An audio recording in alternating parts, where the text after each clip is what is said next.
Be the Good with Kate shows each of us how it is possible to find and follow our passions at any age. But not only that, we can do this while making the world a better place along the way. I'm Kate Chericello, and I'm on a mission to shine a light on the positive news all around us. I hope Be the Good with Kate inspires you to live your purpose and go out and be the good in the world. Guests have included a Broadway music director, ex-convict, hospital clown, nonprofit leaders, people who've lost those closest to them, people who have found their calling in their 60s, and my kindergarten teacher. Join me each week as I have the honor of sharing these stories with you. You can find Be the Good with Kate on all podcast platforms and YouTube. Subscribe there or go to katechericello.com/bethegood to be updated when new episodes are released. Hey there, welcome to the rebroadcast of a few of Be the Good with Kate's more arts-focused episodes. My big life changes this past year, a move and a baby, have been wonderful, but also have me craving the arts world I had always been so submerged in. So I wanted to share these episodes with you in case any of you are also craving an extra dose of arts inspo as well. If you missed these episodes the first time, I'm so glad you are here now. If you're a returner, if you're like me, you love re-listening because you are reminded of the amazing details you swore you wouldn't forget, but somehow got pushed back in that busy brain. This rebroadcast is from our Countdown to 100 series, where we revisited some of the earliest guests to hear where their journeys have gone since last chatting. So think of it as inspiration times 4. Side note, I spoke to this first guest from the Tony Awards rehearsal of 2023, and he is now Associate Music Director at The Lion King on Broadway. Enjoy. Now onto the episode. Let's spread a little more goodness in the world. All the way back in episode 12, I had the pleasure of interviewing Alvin Hough Jr., who is now the music director and conductor of New York, New York on Broadway, as well as a member of the MUSE Executive Committee. He is nonstop. And honestly, I just think he's one of the coolest, most multifaceted people that I have gotten to meet. I don't say that lightly. He had a meteorology background in school, and now he works on Broadway. He's a husband. He has 2 children. He lives here in New York City.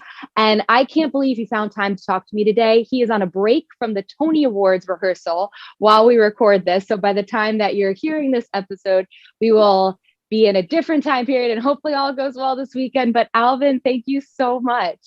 Of course, happy to be here. I guess quick quirky thing I'll say. By the time you see this, it will have been a couple of months ago. But the crazy wildfire smoke that drifted down to New York from Canada.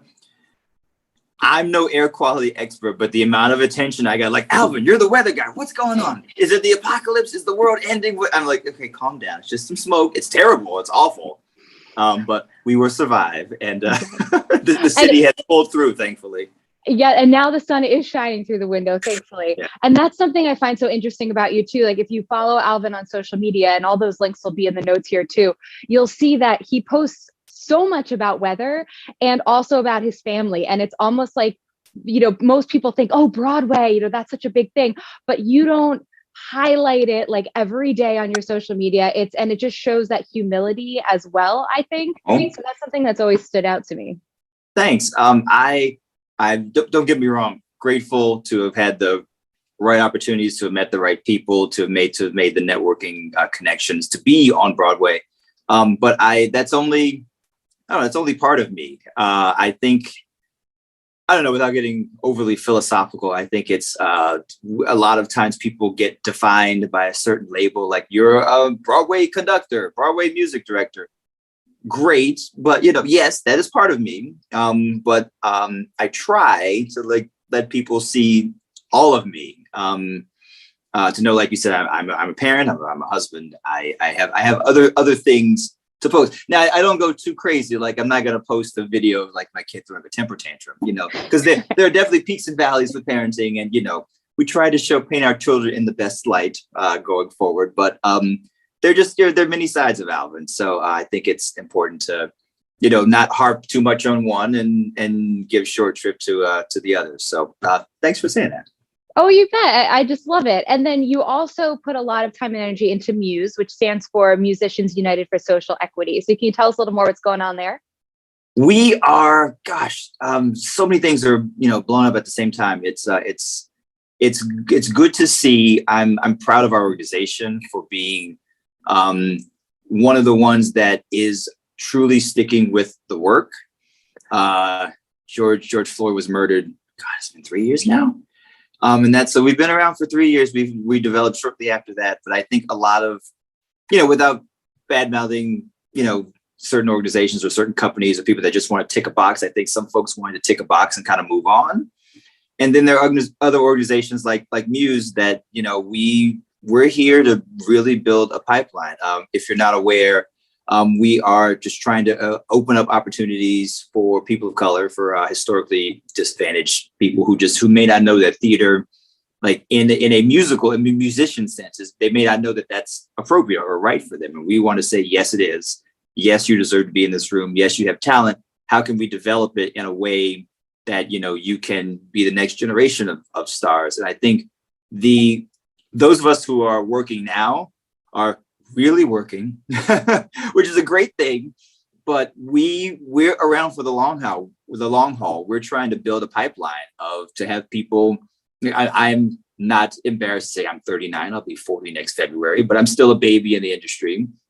But I'm not going to be doing this forever. Like, I want to find the person who's going to take over for me, who's 30, who's 25, who's 20, who's 15, and find those, younger people who just need the right. They need to be told, need to be taught, need to be shown how to take their skills and their talents and to apply them to a theatrical setting. They may be great for church or the pop world or something else, but I mean, the theater world is a unique entity, unique setting, and so it's taking the skills that people have, developing them, and getting them prepared to do theatrical tours and to have hopefully long running shows on Broadway and regionally throughout the country. Excellent. And again, those links will be in the notes too, so everybody can check out MUSE and get involved and support and share. And Alvin, I just have to ask, what is it that's motivating you each day? What's like getting you to wake up and say, let's seize this day? Well, okay, multifaceted answer. I'm sure I can speak for a lot of parents out there who have to be musicians. We musicians are night owls, but children are early risers. So you have to find the beauty in them waking you up at 6 something in the morning. I have that to look forward to very soon. Touche. But they're just full of energy and full of joy and curiosity. And, what does the world have in store for you? So that's the morning side of it.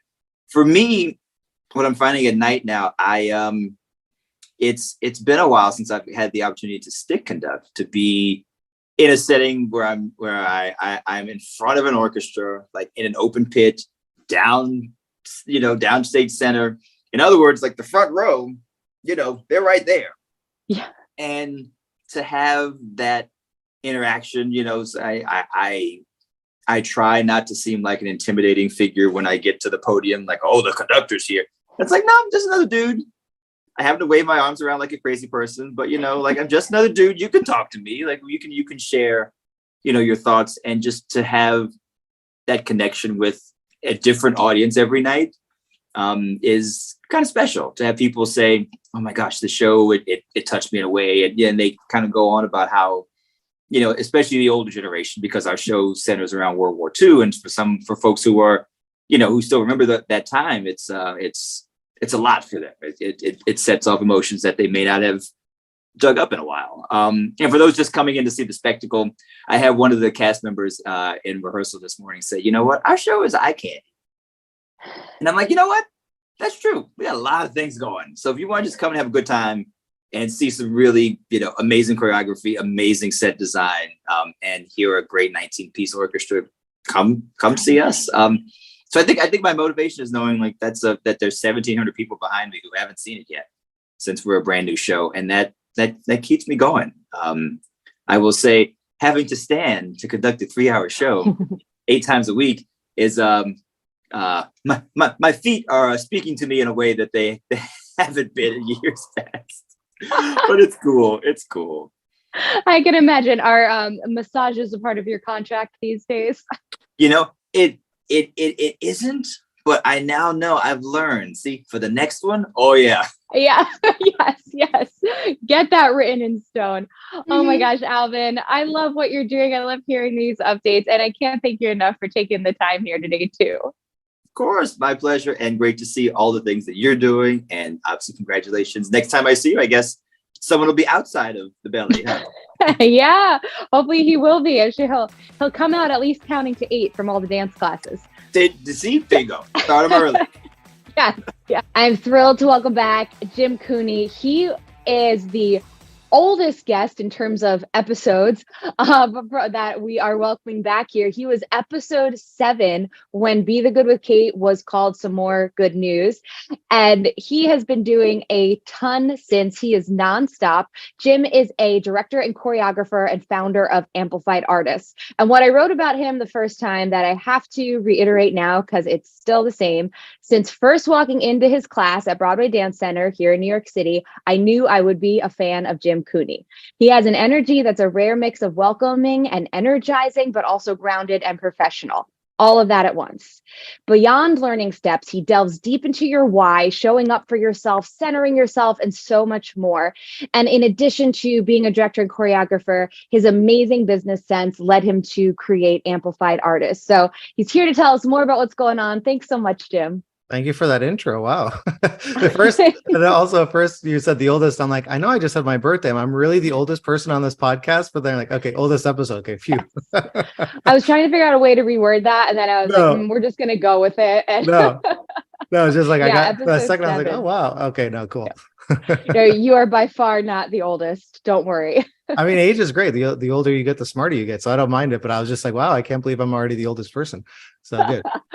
No, not at all. You probably, I don't know. It'd be interesting to figure out. You're probably in like the 40th percentile, for somewhere in that 30 to 50 range, I'd say, in age.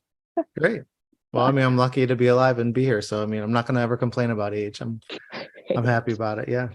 Well, and you keep adding more to your resume and more to what you're doing with every year that goes by. And it's been a couple years. So what's been going on? Before I clicked on, I just was like, I wonder when that was. I knew it was during the pandemic when we did the podcast, but I couldn't remember exactly when. And it was still within like the end of that first year, basically, or the start of the second year. So, I mean, Broadway wasn't open yet. Theater wasn't back on. And I don't know if I already knew this when we talked, but, shortly after, I moved to Europe for 4.5 months, maybe like 2 months or so after this episode aired. And it was just kind of one of those things like, well, there's literally no jobs open. A friend of mine is a school teacher here for some of the universities and needed a place to stay for the semester, which is how it was the 4.5 month block. I was already going to be going to Europe for 2 weeks anyway, a trip that had gotten postponed because of the pandemic. And then Europe opened up before we did. I don't know, if people remember that or not. But so if you had your vaccine cards and things, you could show it into the restaurants and you could still go into places if you had your mask on and stuff like that. So we just decided just to get out and do it. And that was really like a crazy experience because it just opened the door of like how much there is out there in the world to see. Like I always loved to travel before, but actually just living somewhere for 4.5 months and like traveling all over Europe, just like how easy it is to put pause on your career and go. Now, obviously that time it was forced to be on pause because there was nothing open, but it just made me think like, oh, I need to do this more often. And even now, like in a couple of weeks, I'm going to go over to Europe for 5 weeks, just putting the career on pause for a little bit to go over there. Because I think the whole pandemic taught me that I was just so focused on career as so many of us are, and then we give up so many things in our lives to get ahead. And really like the best thing we can do for ourselves is to give back for ourselves, and just going into so many museums there and seeing shows and eating food and seeing architecture and just being surrounded by art. It just totally re-inspired me and like fed my soul in a different way. And just it like gave me like breath and space where I felt like, okay, there's so much of life that I can also explore. And before I travel for like a week or two, and like the whole time I was on the trip, yes, I was enjoying it, but I was also like, okay, I got to get back because rehearsal starts for this. And then I have to have that coffee with that person on this date. And it was like, I couldn't just go away for a little bit. And so I encourage anyone to do that. And, especially if you have someone subletting your place. And the thing about Europe is it's cheaper than America. So, you can go on your same budget that you live on now, especially if someone's subletting your place, and it doesn't cost you anything to be over there. And then after that, I went to Mexico for a few months and lived down there, and that's even cheaper. So I actually made money by living in Mexico. So a lot of traveling that first year. And then when things started to open up, my agent even said to me, I don't know if you need to move back to the city now because people are just really looking for female directors, people of color, and this is a great thing that's been happening in our industry, is all these opportunities being opened up now and all these new voices and things. It's like, it's been a long time coming and finally has been happening. But at the very beginning of that, it was like people were not wanting to hire anyone who was white, and that's fine. We have to shift the pendulum a little bit. So I just had it in my mind that like, okay, it's going to be another year or so before I, start to get the ball rolling again. But it's just like last year was such a prolific year for me creatively, career wise. I didn't even go back to teaching at BDC, as you probably know, because you used to take I know, and I'm very upset about it, but I know it's been good for you. But I haven't had the time, and I have more than replaced all of the income I made teaching through all this directing and choreography stuff. And I was never one of those teachers that, some people are like, oh, it's a good thing to me to fill in the gaps between my projects. Like even when I was a little kid, I had like a chalkboard in the basement. I had chairs set up for like imaginary students. I was always like pretending that I was a teacher. I'd have my parents take me to like the teacher supply store to get like, teaching supplies, even though I had no students, but like, I just loved teaching it. And I've always just loved doing that. So I never looked at it as like, oh, this is my survival job. It's just something I love to do. But, when you decide like, okay, well, I'm going all in on this, all these other projects that are coming up, I'm not going to be able to teach anymore or teach as much. What is that going to do financially? And luckily it's been fantastic. I mean, it's been just as much, if not more. And I still get my teaching through Amplified Artists, so it still fills my soul up that way. But yeah, it's been a crazy year. And this is something that, like, I know we talked about this last time on the podcast about, I think we're just like brainwashed that we just have to go to class and become the best singer, dancer, actor, performer, whatever it is you do, or be the best choreographer, submit yourself to all the choreography festivals, go try to have coffee with 1 million people, talk to as many artistic directors. Like all we're taught to do is our skills, right? But everyone in New York has like so many amazing skills. And, when you go to a class, I mean, think about when you like leave a dance class or leave a voice lesson, like how much did you actually grow in that last hour and a half? Probably a minuscule amount. It's not like we're 5 years old and we're like really learning how to sing and dance and act now. I mean, at this point, it's just like upkeep, refining, trying to broaden your horizons. So why are we spending so much time doing that? But that's what we're told to do, is like, just keep going to class, just keep becoming better. And we're like not giving ourselves time to do anything else that actually, you mentioned having the business sense. All my, parents and aunts and uncles are all financial entrepreneurs. And so it was just like hearing all that business stuff growing up all the time. And it's like just applying those same kind of concepts here. And, another thing I think we're all taught is to try to be as versatile as possible. And that's true. You do want to have skills, but I think if you don't really know like what you are the best at and what makes you unique and go all in on that, like we should get paid to be ourselves. We shouldn't get paid to try to be all these other people that we're not. I mean, obviously as an actor, you're pretending to be someone else, but in our own life and career, we should be paid to be ourselves. And so how do we package up like what's unique about ourselves and make it attractive to the people hiring us? And then how do we make sure that's consistent with all of our marketing? Because a lot of people think like, I'm just going to go to an audition, that's how I book work, or I'm just going to have a pitch meeting as a director choreographer, that's how I book work. But no, you can book work off your website, off your reel, off your reputation, off your social media. And like this has happened to me in all those categories. It's happened to all of our members and Amplified Artists in those categories. And that's just like the tip of the iceberg. There's so many other ways you can do it. But if you don't spend the time doing those things, that never happens. And so instead of putting all your eggs into the audition basket, which is like, you have only a little bit of control in that situation, the creative team and casting and everything else, luck has all that other, say in it. Why don't you do all these other things that give you way more opportunities to be booking jobs, but also that are easier to do, right? And you have more control over it. There's not so much luck involved in all these other things. And so I had been preaching about this way before the pandemic and putting these things into practice myself, because it was trial and error for me too. Like I kept thinking like, why am I not getting ahead? Like, what am I doing wrong here? Why do I see other people getting ahead and I'm not? And it was once I started doing all those things, that was like that year. I remember working like nonstop. That first time I really started to put it into practice, I won more awards for my directing and choreography than I'd won my whole career combined up until that point. And I was like, whoa, this is like really working. And then enter the pandemic and it's like, okay, great. Put this on pause. But then it was like, as soon as the pandemic was over and, my agent was again saying like, I think it's going to take a little bit of time before things pick up again. No, it was like, it was like things immediately picked back up, and some of the biggest jobs I've had in my career to date, and some of the biggest paychecks I've had. And again, just working nonstop, as you said before we signed on, am I even in New York? Because it's like, why do I live here? I'm like constantly bopping all over the place doing all this stuff, but like it just works. And I see it work for our members too. And that's why like I'm just so passionate about like trying to break people out of the cycle of like, I'll just keep going to class. Because that's, if you keep doing that, it's like you're going to keep getting the same results you have now. And so if that's not working for you, you've got to change what you're doing. And so that's what I'm really trying to help people understand, is like the much bigger picture of building a career, and like, you are a business, and how do you advertise yourself and get those people to want to say yes to you and not have to think about it, And hearing this too in the performing industry, it also overlaps in just any job in general. And hearing you talk about it is reminding me of so many other guest stories along the way, of that it's not all about like, okay, this is the job right now and it's going to be my job for the next 40 years. Like that just doesn't happen. It's, what am I doing to be a whole person? And that theme keeps coming up in one way or another. And I love how you just spoke about that. And even your story about your industry shut down and you didn't go, oh, woe is me, I'll sit here in my apartment. They're like, okay, let's do Europe. And then you felt like you became even, more well-rounded person than you already are. And you talked about being surrounded by arts and culture. And that is just so fantastic. And I'm really glad you talked about all of that, because it's so important no matter what industry we're in, to be looking outside our comfort zones and looking outside of just, did I do all the classes and is my resume filled in this, that, or the other way? So thanks for highlighting that. That's so important. Yeah, I think we spend so much time thinking about ourselves. I mean, this is natural of any business.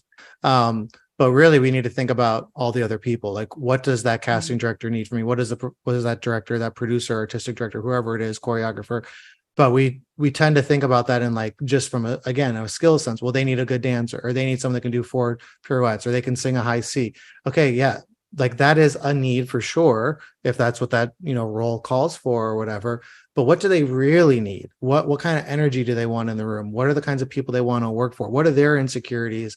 What's going to make them feel like they're doing their best work? How can you help them achieve their goals? And if you kind of, frame it from, I'm of service of all these other people, it's also of service of yourself. But like thinking about the bigger picture of like, how can I really help move people's projects forward? Because who doesn't want someone that's going to help move their project forward, right? And so many actors come in, I can only speak from a director choreographer position, but like when actors come in, and you can just tell the difference between someone who's like, they're ready to like just create art and be a vessel and like, let's be a circle here and let's collaborate together, versus the people who are like, oh, I really hope they like me, I really hope they pick me, like all that kind of stuff. Like that energy, like, it's like, if you just want a job, then I'm not the right person for you. I want to work with people who want to create an amazing piece of theater and who's going to move an audience so that they leave the theater being changed and they're a different person now. Like that's the kind of people I want to work with. And so it's, I think we have to think more about these things, like how a business would, of like, well, who's your target audience, and like, who's your ideal customer, as they would say in the business world. Like, who are the directors you want to work with? Or in my case, as a director and choreographer, like, who are the artistic directors I want to work with? Who are the producers? Who are the writers I want to work with? So whatever you do in the industry, like there's someone who hires you. Even if you're the producer, you need writers to produce shows, you need directors to direct your shows. So it's like, we all need each other. And that's why I talk about being a circle and not a ladder, because everyone needs everyone else. And so, this is a collaborative art form. And so what are you bringing to the table, and how can that benefit everyone else's art that they're trying to make? And you're such an example of it. No wonder that you keep getting work and more work and more work. And it all just adds on to that momentum. And Jim, where can people find out more about Amplified Artists and getting involved in that way? Yeah, so they can go just directly to the website. It's amplifiedartist.life. And if they want to connect with me personally, it's just my website, jimcooney.me. So those are the two best ways. And I'm on Instagram at jimcooneynyc. So yeah, anywhere. And if people have questions, like I'm always an open door, so you can always DM me or ask me anything. Excellent. Jim, thanks so much. I could ask you a million more questions, but so see a mini update. But it's just so great to see you and hear more about what's going on. Yeah, I always love to help you and support you for sure. So happy to have Andrew Parks back here. He was from episode 11 when this was still called Some More Good News instead of Be the Good with Kate. And I know Andrew through New York City, but he is now in California. He is an actor, teacher, advocate, and just overall compassionate human. Some things I loved about his episode, he really talks a lot about advocacy and being a part of solutions for the actors and performers listening. The episode that he was on, episode 11, if you look it up, talks a lot about affecting positive change in your mindset and also audition skills. And just in general, Andrew's a great example of how you can just find ways to make the world a better place in your everyday life. So, Andrew, thanks for being here again. It's my pleasure, Kate. As always, happy to see you, even from Thank the left you. coast. Yes. And how is it going out there? What has been going on in your life? It's been going fine. It's been a big change. I moved out here with my family April 1st, not an April Fool's joke. And we had to make the decision to come back to California to care for elderly parents. And it was the right thing to do and the right time to do it. And happy to do it. It's been, as I said before, a roller coaster for sure. But, this is part of career work here, what we do. You have to make choices and decide how you're going to live your life, and especially when you turn 60, and, what you're going to do to, participate and still, have something to offer and do, and where that can come from. We become so New York and LA centric in terms of a career as an actor that we forget that lives can be very well lived elsewhere. And, I taught college for almost 20 years, and that was one of the big missing pieces in all the teaching across the board, was that LA, New York focus. And that somehow if you weren't either of those two places, you weren't an actor, or you had failed as an actor somehow. And that just didn't compute with me at all, because acting is acting, work is work, performing is performing. And we need to value that everywhere. As I live in San Diego now, and so I need to remind myself of that, right? And certainly there are good opportunities here. But it is important that young actors in particular dream big, dream all you want, Broadway, Hollywood, big movie, big TV show, whatever.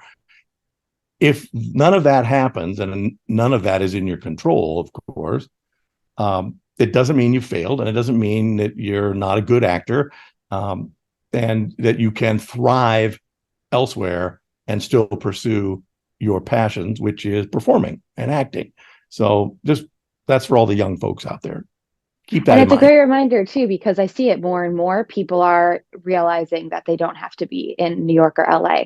I mean, the amount of television projects throughout this country, the amount of amazing theaters throughout this country, the amount of touring things you can do and be based out of whatever city you want.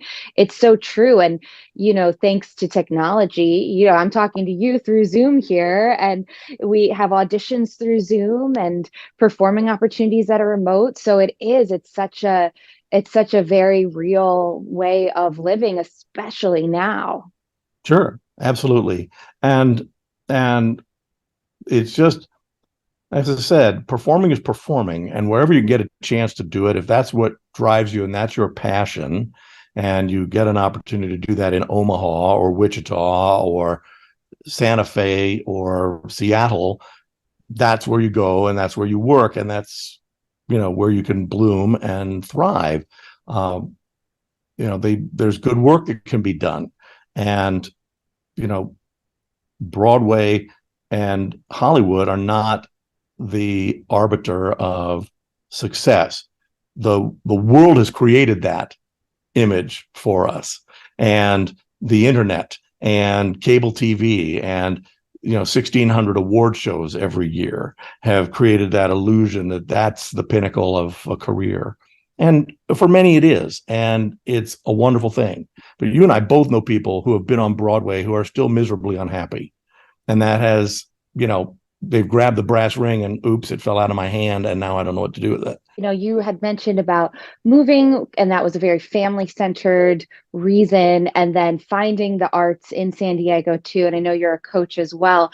How has that transition been? Have you been able to, especially with the help of technology, like make that smooth? Does it feel like chaos trying to figure out a new city, or just expand on that?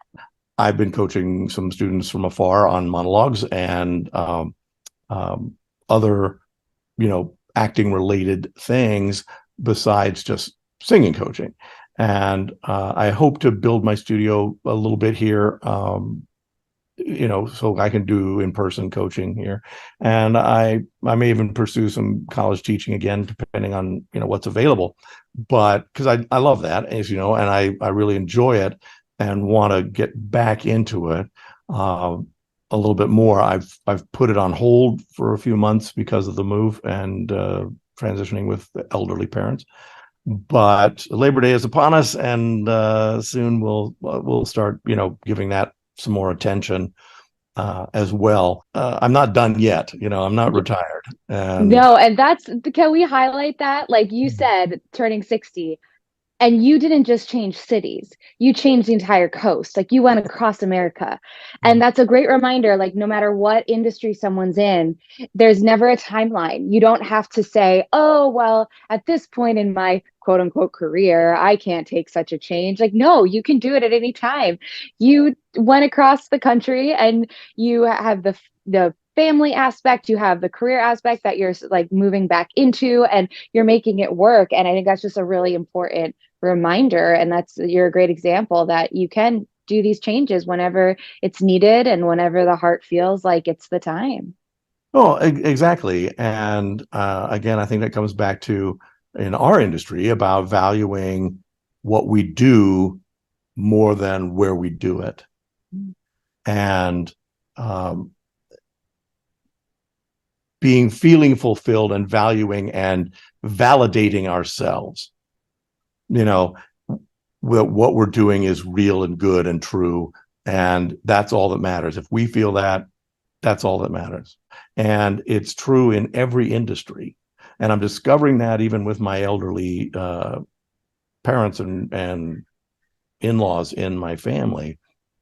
There have been some struggles because they are at the end of their lives and are not celebrating their achievements and not validating themselves enough and looking for external answers. Now, I don't know what it's like to be 93. I mean, yet I hope I make it to 93. It'd be nice. I'd like to learn what it's like to be a 93. But that's an important mindset, I think, to have. And I drank the Kool-Aid on it about 15, 16 years ago. And it really changed my approach to a lot of things. It's just like, what I'm doing is worthy and it's got value. And I'm sure I've had some success doing it, but people have responded to it, and students have responded to it, and colleagues have responded to it. And whether it's made them better, I hope it has. But I know that I have something to offer still. I'm not ready to retire, not ready to quit. And I will continue to do that, until I decide not to. Great inspiration and reminders for us all. Andrew, I have one more question for you, because you were so early in my episodes in the first set that I never got to ask you this question that I tagged on to later. So I'd love to hear your response to close us out here. I asked a lot of guests, what advice would they give to someone who just wanted to find a way to make the world a better place through what they do each day? Do you have anything you'd tell that person? Holy smokes. Well, if there's something that you are interested in and something that you really feel passionate about, read about it, study it, learn about it, and make yourself into an expert. Participate, volunteer. Sitting on the sidelines is great and cheering is great, but if it's something that you really care about, you have to be involved in it and you have to study it. We have devalued education so much that anybody with an opinion thinks that they're an authority. And it's not true. I'm sorry, young people, again, I love you all. But if you have researched your topic and researched your field of study and have really, ingested it all, then you can call yourself beginnings of an expert and learning about it. So it doesn't matter if it's performing or your career choices or a volunteer passion or save the planet or whatever it is. If you participate and read about it and learn about it, then you can speak about something on authority, and you'll feel better about it too, because you have a position of confidence because of what you're saying is true and valid, because you've developed you've learned, it's back to school, it's learning about it and participating. So that, Wonderful. End of lecture. Right. Well, perfect timing because it is back to school season here as this episode will be released. So, Andrew, I can't thank you enough. It's my pleasure, Kate. I always love seeing you and spending time together. As always, have a wonderful rest of your summer. Happy Labor Day. Welcoming back Avital Afsulian, who was episode 41 of Be the Good with Kate.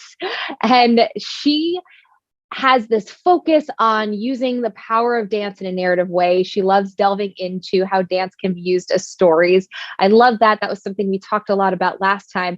But she's also someone who is in so many directions, but in this great way of constantly working towards her passions, towards her purpose, and using all of this each and every day.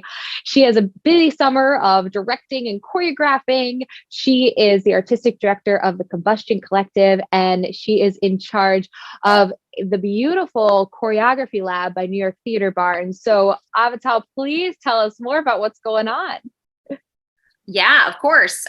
It's been busy. I've been very thankful that, stuff is moving and grooving and rolling again. It has been in my world for a little while now.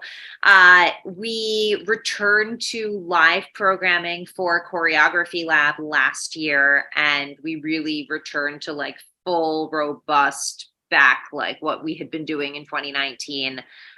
Style labs with full audiences. So that's super exciting and wonderful. And I'm also, just coming off of a couple of regional summer stock projects. I did a production of Fiddler on the Roof earlier this year with Big Fork Summer Playhouse, and that's in Big Fork, Montana. And then I also just finished working on a production of Legally Blonde for Jean's Playhouse in the White Mountains of New Hampshire. So a little theme of vacation town musical theater, which can't be mad about.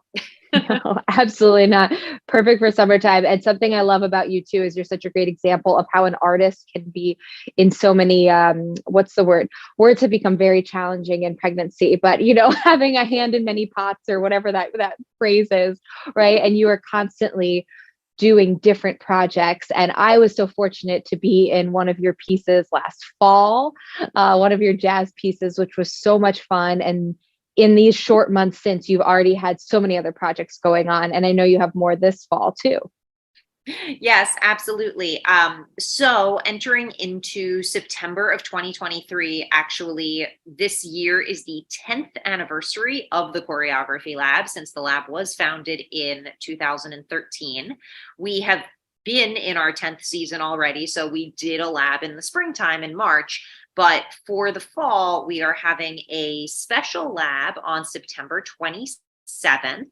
That lab will be happening at Alchemical Studios in Manhattan in New York City. And we will also have a small little party celebration, more details TBD, but there will be a ticketed celebration after. So it's like a little mini gala that will be celebrating the lab. So you are welcome to attend the Choreography Lab alone, or you can attend this little lab plus party, which we're really looking forward to.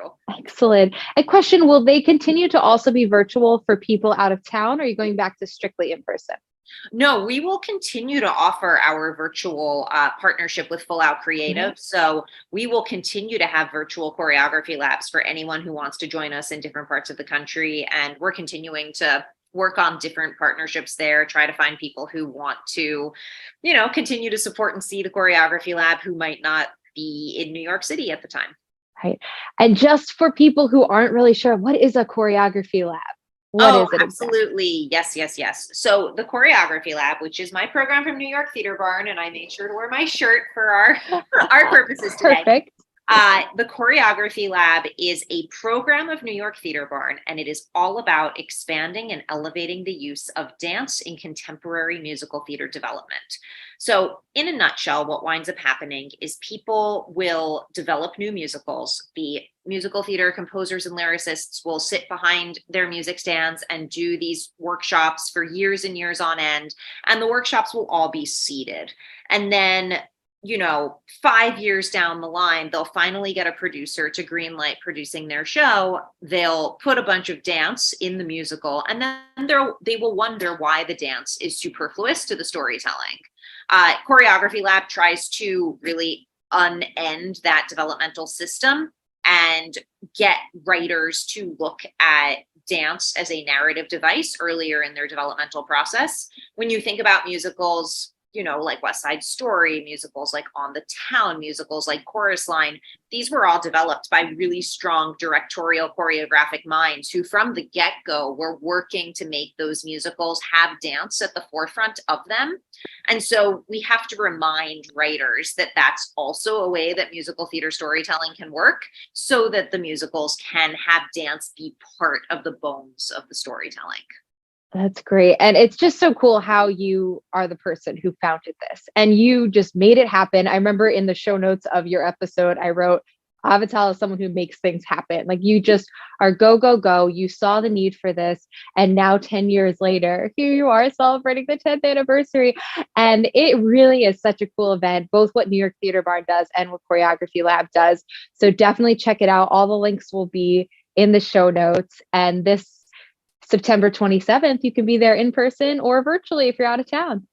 Yeah, absolutely. Cool. Excellent. Avi, thanks so much. Yeah, of course. Thanks for having me. I'm happy I was able to be here and do a little updating since our last conversation together.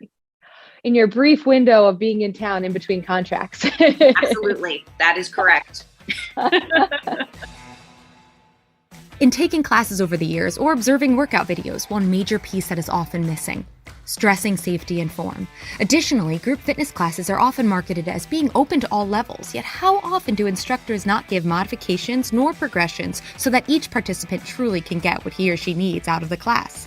So that's why I created the 101 series, which take things back to basics with 3 separate courses: Bar 101, Pilates 101, and HIIT 101, focusing on safety and efficiency so you can maximize your workouts. Be confident when you step into a group fitness class or workout on your own. Be strong in your execution of the most common exercises, and be proud of yourself for taking these huge steps forward on your health journey. Check it out at bebykate.com. The link is in the show notes. Thanks so much for listening to Be the Good with Kate Chericello. Whether you're listening on YouTube or via podcast, it would mean the world if you liked, subscribed, and or left a review. You heard about the good? Now go out and be the good in your life this week. If you have stories of good news that need to be shared, please send me a message. Thanks again and have a great week.